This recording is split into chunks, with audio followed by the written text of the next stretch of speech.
notre Assemblée nationale a rendez-vous avec l'histoire.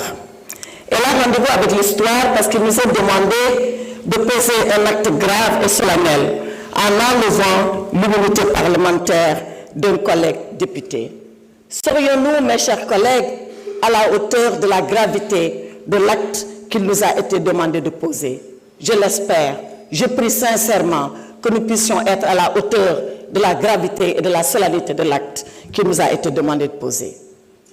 Dans son épître aux Corinthiens, l'apôtre Paul, martyr de la foi, disait ceci à ses fidèles. Si le ministère de la condamnation est glorieux, le ministère de la justice est encore plus glorieux que celui de la condamnation. Oui, il avait tout à fait raison. Le ministère de la condamnation, c'est le ministère de l'examen des faits. Le ministère de la justice, c'est celui de la balance qui pèse et qui suppose les faits.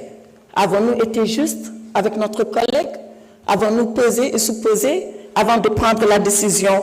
Bien sûr que non. Avons-nous été justes avec Farba Ngom lorsque nous stations sans dossier? Je le dis, je le répète et je le confirme. Oui, il m'a été transmis un dossier entre guillemets, 4 lettres de transmission sur des feuilles volantes. Si c'est ça un dossier, on est loin de l'idée qu'on se fait de notre mission.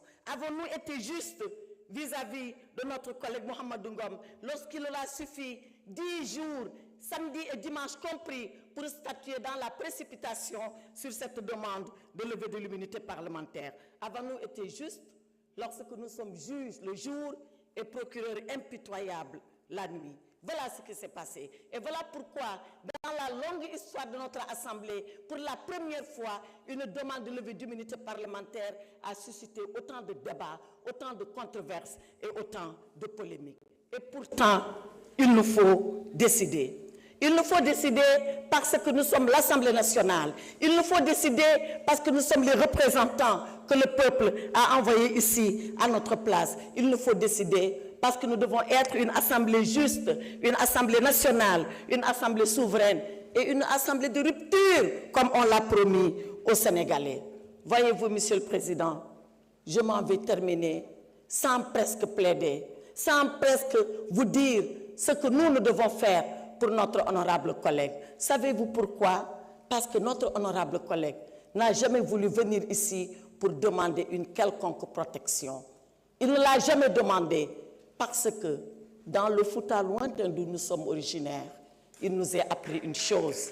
Il nous a été appris là-bas que vivre dans la peur est un échec de la vie. Nous n'avons pas peur, nous, de la mort. Et c'est pour ça que nous n'avons pas peur de la vie.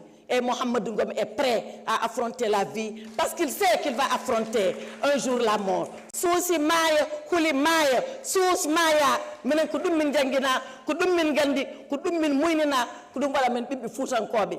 Farbi no sousi mo wuur, obi sousi mawo may, te dum do ma gas endal Sénégal, min jabata ha ila yawmi dini, penali in pawe e do wamen, min jabata ha ila yawmi dini, gonga men ina tete, ko dum minen woni darnde amen do yenni. Ici, dans cette assemblée, l'honorable Farba Ngom a confié son sort à Allah subhanahu wa ta'ala. C'est le seul juge, c'est le dernier juge et c'est le meilleur juge. C'est le juge qui jugera ceux-là qui ont jugé. Jugeons pendant que nous pouvons encore le faire. Jugeons pendant que le peuple sénégalais nous regarde. Jugeons pendant que nous sommes là face à notre conscience.